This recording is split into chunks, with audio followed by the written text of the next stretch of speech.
Hello everyone, welcome back to Devradi Pathshala. So guys, today topic of discussion is CSI Net PYQs of 2020. ठीक है, 2020 के PYQs में आज आपसे discuss करने जा रही हूँ।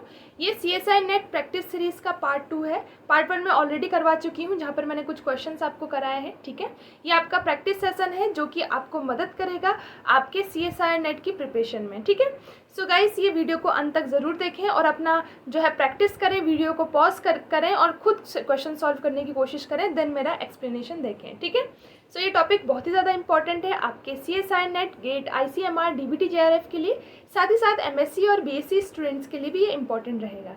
ठीक है, सो मेन वीडियो पे चलने से पहले वीडियो को लाइक और चैनल को सब्सक्राइब करना ना भूलें। So let's proceed. सबसे पहला क्वेश्चन है, मैंने आपको 5 तक क्वेश्चन जो है लास्ट पार्ट 1 में कराए थे, यहाँ से 6 क्वेश्चन जो है आपका स्टार्ट होता है। तो सबसे पहला यानी 6 क्वेश्चन आपका है, that is program cell death, that is PCD play important role in development of a barley aleurone. ठीक है, the following statements are made with respect to the involvement of various phytohormones and signaling molecule. ठीक है, तो आपको कुछ statements दी गई हैं, आपको क्या बताना है कि which one of the following combination is correct. आपको जो है वो करेक्ट स्टेटमेंट यहाँ पे बताना है। ये आपका प्लांट फिजियोलॉजी से आपसे पूछा गया है ये क्वेश्चन। ठीक है, सो सबसे पहला है जो जिबर्लिक एसिड है वो प्रमोट करता है प्रोग्राम सेल डेथ। देखो गाइस, सबसे पहले समझो कि प्रोग्राम सेल डेथ क्यों होती है, क्या रीज़न होता है। देखो, जब भी कोई ऑर्गन जैसे प्लांट्स में हो या हम में हो, ठीक है, जब भी कोई सेल जो है वो डैमेज हो जाता है, कोई ऑर्गेनल डैमेज हो जाता है उसका, ठीक है, तो उसका डेथ कराना बहुत ज़रूरी होता है।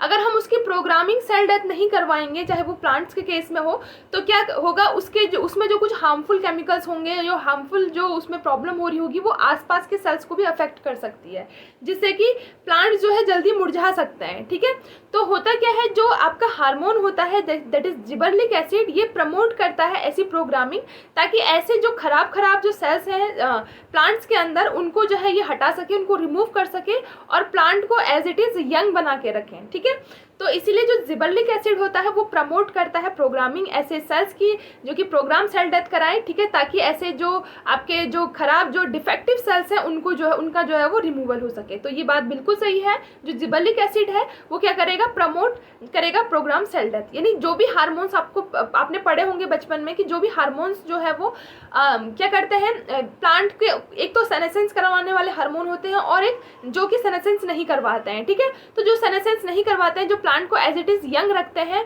वो हार्मोन्स क्या करेंगे, प्रोग्राम सेल डेथ करवाएंगे, और जो सेनेसेंस लाते हैं प्लांट में, वो कभी भी प्रोग्राम सेल डेथ को प्रमोट नहीं करेंगे। ठीक है, तो सबसे पहला स्टेटमेंट है that is gibberellic acid promote program cell death, जो कि बिल्कुल सही बात है। ये क्या करता है, प्रोग्राम सेल डेथ को प्रमोट करता है, तो दिस स्टेटमेंट इज ट्रू।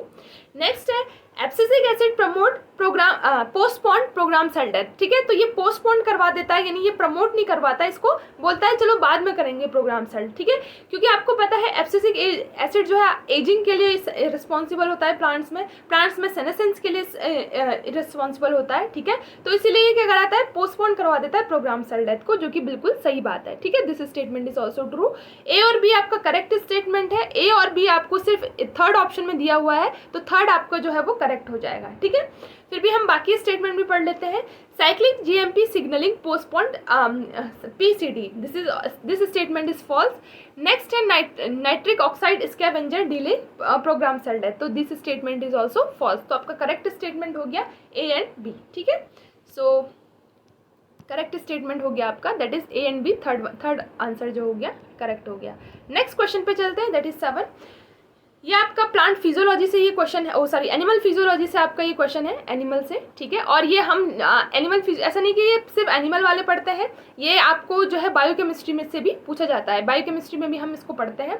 तो क्वेश्चन क्या है, in high altitude a number of compensatory mechanism operates over a period of time to increase the altitude tolerance in human which is called acclimatisation. ठीक है, the following statements proposed the complementary changes. ठीक है, तो जैसे आप लोग high altitude की तरफ मूवमेंट करते हो, ठीक है, तो कुछ आपकी बॉडी में चेंजेस आते हैं ह्यूमंस की बॉडी में। ठीक है, उसको हम क्या बोलते हैं, एक्लिमेटाइजेशन बोलते हैं। तो वो एक्लिमेटाइजेशन में क्या क्या चेंजेस आते हैं वो आपको यहाँ पे स्टेटमेंट्स में दिए गए हैं।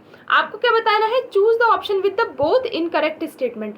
आपको जो है यहाँ पर इनकरेक्ट स्टेटमेंट जानना है। ठीक है, तो जब भी आप हायर एल्टीट्यूड में जाते हो तो होता क्या है, मैं आपको ग्राफ से बताती हूँ। ये आपका हीमोग्लोबिन डिसोसिएशन कर्व वाला ग्राफ है, यहाँ से आपको ये क्वेश्चन पूछा गया है। तो जब भी आप, क्या होता है गाइस, जो हीमोग्लोबिन डिसोसिएशन कर्व है, यहाँ पर देखो percentage of HB association with the O2 and यहाँ पे partial pressure of the O2 यहाँ पर आपको एक्स एक्सिस में दिया हुआ है, ठीक है। जब ये ग्राफ जो है वो राइट शिफ्ट होता है, तब आपका जो राइट शिफ्टिंग में क्या होता है, जो एफिनिटी होती है ऑक्सीजन की हीमोग्लोबिन से वो डिक्रीज हो जाती है, ठीक है। यानी वो जो एफिनिटी होती है वो क्या होती है, डिक्रीज हो जाती है ड्यू टू राइट शिफ्ट, जब राइट शिफ्ट में जाता है। ऐसा कब होता है, क्यों जाता है ग्राफ राइट शिफ्ट में, तो यहाँ पर कुछ रीजंस आपको बताए हैं, जैसे लो पीएच। जब भी आपकी बॉडी का पीएच लो होगा, यानी H+ आयंस की कंसंट्रेशन आपकी बॉडी में हाई होगी, तो उस टाइम पे जो है हीमोग्लोबिन डिसोसिएशन कर्व हमेशा राइट की तरफ मूव करेगा। नेक्स्ट है इंक्रीज्ड CO2 यहाँ पर इंक्रीज हो जाएगा। नेक्स्ट है हाई टेम्परेचर में भी ये होता है, और हाई 2-3 BPG की कंडीशन में भी ये होता है, ठीक है। लो O2 एफिनिटी HB वेरिएंट्स, ठीक है। लो O2 जो इसकी वजह से जो है HB वेरिएंट्स यहाँ पर देखने को मिलते हैं। तो ये सारे कारण होते हैं जिसकी वजह से आपका जो हीमोग्लोबिन डिसोसिएशन कर्व है वो राइट शिफ्ट होता है, ठीक है। ये थी जब आपकी हीमोग्लोबिन और ऑक्सीजन की एफिनिटी जो है वो लूज होने लग गई, ठीक है। लूज होने का कारण था यानी रिड्यूस्ड ऑक्सीजन एफिनिटी, यानी T स्टेट में आपका जो है वो हीमोग्लोबिन आ जाता है, यानी टेंस्ड स्टेट में हम उसे बोलते हैं, ठीक है। नेक्स्ट है लेफ्ट शिफ्ट। लेफ्ट शिफ्ट कब होता है, जब आप हायर एल्टीट्यूड पे जाते हो ना। हायर एल्टीट्यूड की कहानी जो कह रहे हैं वो लेफ्ट शिफ्ट का कारण है, ठीक है। जब हम हाई एल्टीट्यूड पे जाते हैं तो वहाँ पर ऑक्सीजन की जो हीमोग्लोबिन की जो ऑक्सीजन के साथ जो बॉन्डिंग होती है वो इंक्रीज हो जाती है, यानी वो एफिनिटी इंक्रीज कर देता है, जिससे कि आपका हीमोग्लोबिन जो है वो R स्टेट में आता है। किस में आता है, रिलैक्स स्टेट में आने लग जाता है, ठीक है।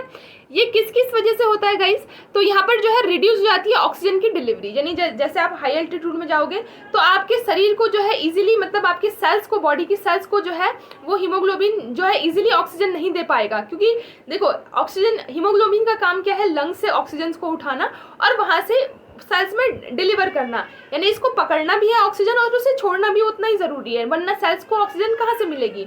लेकिन लेफ्ट शिफ्ट की वजह से जो है इसकी एफिनिटी इंक्रीज हो जाती है, जिससे कि ये जो है अपना जो है R स्टेट में आ जाता है और ये ऑक्सीजन को इजीली डिलीवर नहीं करता है। तो इसके कुछ रीजंस है, एक तो हाई एल्टीट्यूड में जो है हाई पीएच हो जाता है, यानी मोर बेसिसिटी आ जाती है।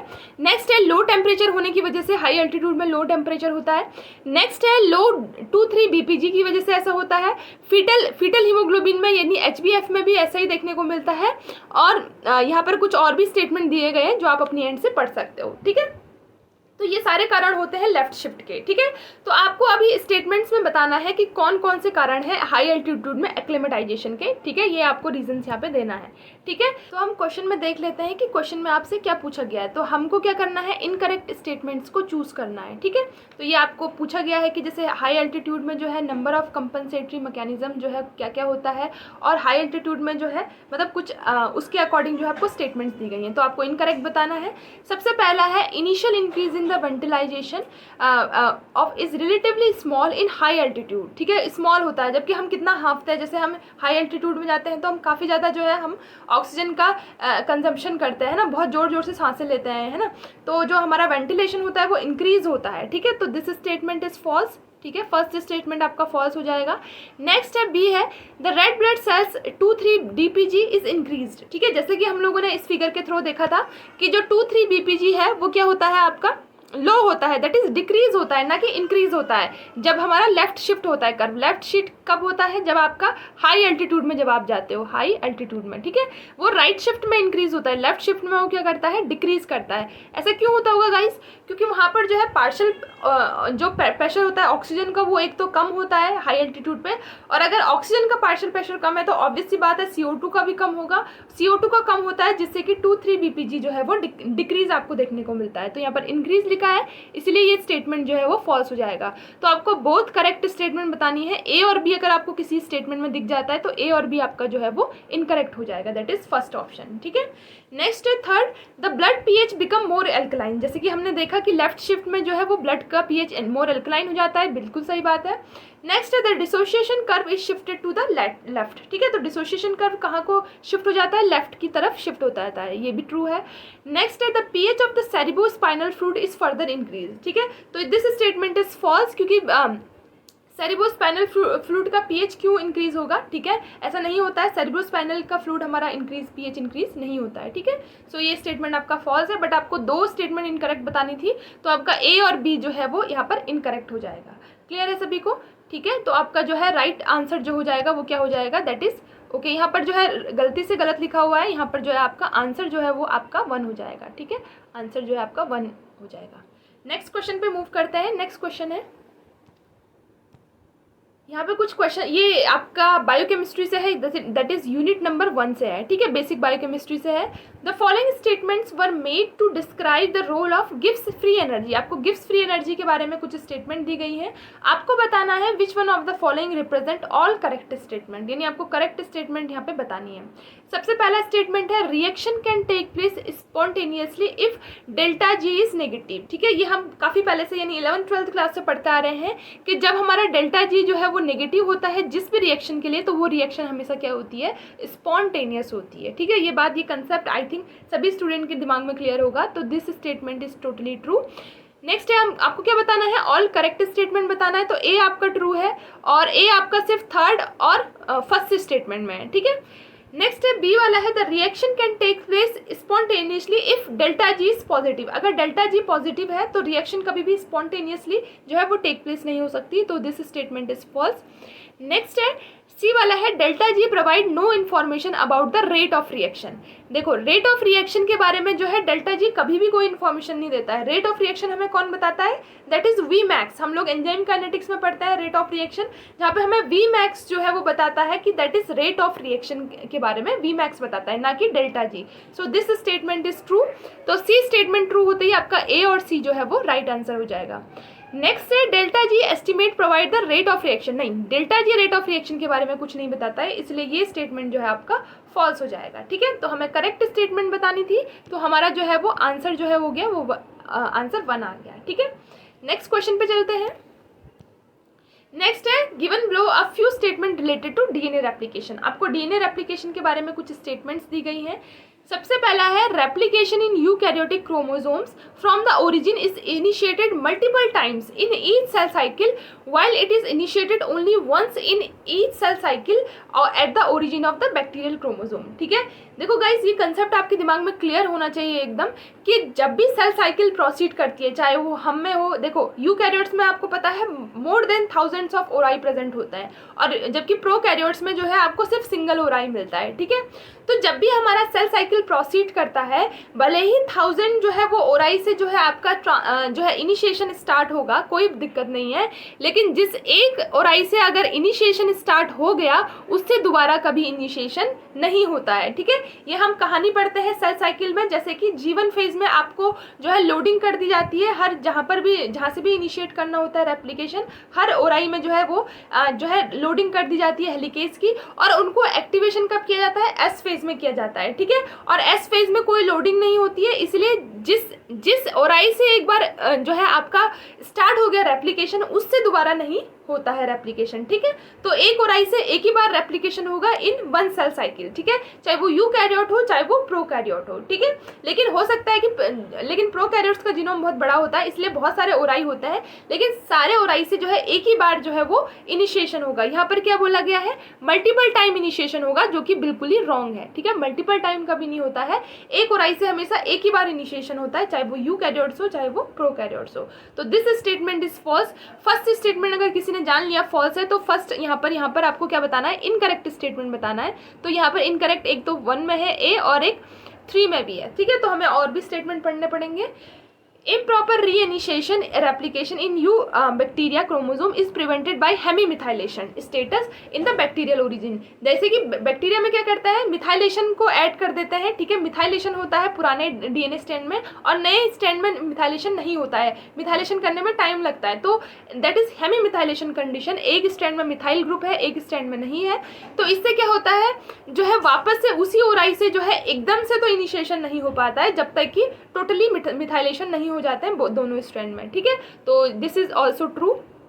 नेक्स्ट है DNA polymerase third is the major replication polymerase responsible for de novo synthesis in both leading and lagging strand in DNA of in E. coli। ठीक है, E. coli में आपको देखा जाता है कि जो DNA पॉल थर्ड होता है वही जो है मेजर जो है वो रेप्लिकेशन वाला क्रोमोसोम वो आपका पॉलीमरेज एंजाइम होता है जो कि दोनों lagging as well as leading strand का जो है वो सिंथेसाइज करता है। तो this statement is also true.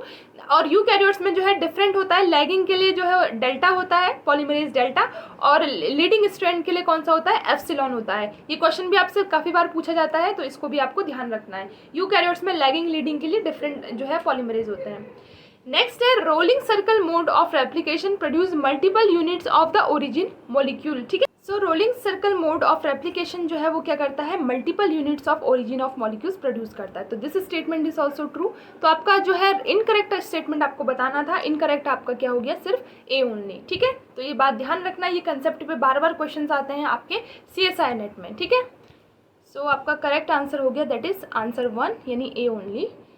Next question है, नेक्स्ट है ये डेवलपमेंट बायोलॉजी से है, डाइसेक एक्सपेरिमेंट से। ये भी काफ़ी बार पूछा जाता है आपसे, तो ये भी कंसेप्ट आपके दिमाग में क्लियर होना चाहिए।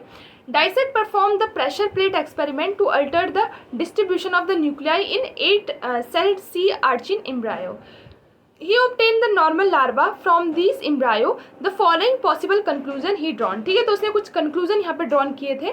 आपको बताना है which of the following combination represent the correct interference from the experiment। यानी उसने correct conclusions जो है वो कौन कौन से बताए थे। ठीक है, सबसे पहला है उसने क्या बताया था, बोला ए स्टेटमेंट है आपका कि prospective potency of the blastomere is less than actual prospective fate. ठीक है, this statement is totally false, क्योंकि उसने क्या बताया था, प्रोस्पेक्टिव पोटेंसी हमेशा ज़्यादा होगी ब्लास्टोमेयर की as compare to its actual prospective fate. ठीक है, और एक बात हमेशा याद रखना, प्रोस्पेक्टिव पोटेंसी कभी भी लेस नहीं हो सकती, या तो इक्वल होगी प्रोस्पेक्टिव फिट के या ज़्यादा होगी प्रोस्पेक्टिव फिट के, लेकिन कभी भी लेस नहीं हो सकती। तो ये स्टेटमेंट अपने आप में ही फॉल्स था। ठीक है, नेक्स्ट है sea archin embryo is a harmonious equipotential system implying that cells in interaction is critical for the normal development। ठीक है, तो sea archin का embryo जो है harmonious equipotential system है, यानी उसने जो 8 सेल स्टेज में जब एक्सपेरिमेंट किया था तो उसने देखा था कि जो भी मतलब 8 सेल स्टेज में भी जो है वो इक्विपोटेंशियल है, यानी सारी सेल्स में जो है इक्वल पोटेंशियल है, वो इक्वली जो है वो फॉर्म कर सकते हैं एक कंप्लीट सी आर्चिन के लार्वा को। ठीक है, तो दिस स्टेटमेंट इज ट्रू। सो आपको क्या बताना है, आपको करेक्ट बताना है। ए तो इनकरेक्ट हो गया, ए यानी ये स्टेटमेंट गया, आपका बी करेक्ट है। अभी सी में देखना पड़ेगा, prospective potency of the blastomere is greater than its prospective fate. ये बात भी बिल्कुल सही है, उसने बताया था कि प्रोस्पेक्टिव पोटेंसी जो है वो ब्लास्टोमेयर की ग्रेटर होती है in actual prospective fate in case of sea urchin. ठीक है, क्योंकि ये कैसे स्पेसिफिकेशन शो कर रहे थे, कंडीशनल स्पेसिफिकेशन जो है वो शो कर रहे थे। नेक्स्ट डी स्टेटमेंट है prospective potential of the blastomere equal to the prospective fate. नहीं, अगर ये किस केस में होता है, ये ऑटोनोमस के केस में होता है, लेकिन जो डाइसेक ने एक्सपेरिमेंट किया था उसमें उसने जो पता लगाया था वो उसने ये बताया था कि प्रोस्पेक्टिव पोटेंसी जो है वो ज़्यादा होती है प्रोस्पेक्टिव फेट के, ना ही इक्वल होती है। तो ये स्टेटमेंट फॉल्स हो जाएगा, आपका करेक्ट हो जाएगा, that is B and C, that is second option जो है आपका करेक्ट हो जाएगा। यहाँ पर मैंने कुछ कंक्लूजन लाए हैं, जिन स्टूडेंट्स को नहीं पता है इनको लर्न कर लेना, इनको देख लेना, इंपॉर्टेंट कंक्लूजन दे के थे, और एज इट इज़ आपको कॉपी पेस्ट करके जो है वो क्वेश्चंस में पूछे गए हैं। ऐसा नहीं है कि कुछ भी घुमा के पूछा गया है, डायरेक्टली जो है डेवलपमेंट बायोलॉजी से यहाँ से क्वेश्चन पूछे गए हैं। ठीक है, तो आई होप आप इन सारी चीज़ों का ध्यान रखोगे, आप अपने एंड से पढ़ लो, ये सारी चीज़ें मैंने आपको ऑलरेडी बता दी है। तो आपका करेक्ट ऑप्शन जो हो जाएगा वो हो जाएगा दैट इज़ ऑप्शन बी। ठीक है, सो गाइस कैसा लगा आपको मेरा वीडियो, तो कमेंट सेक्शन में ज़रूर बताएं। ठीक है, और ऐसी वीडियो के लिए देवराड़ी पाठशाला को सब्सक्राइब करना ना भूलें, और साथ ही इसे शेयर भी करें अपने दोस्तों के साथ में। ठीक है guys, so all the best for your preparation. मिलते हैं नेक्स्ट वीडियो में, तब तक के लिए प्रिपरेशन करते रहिए, रिविज़न करते रहिए। Take care guys, bye bye.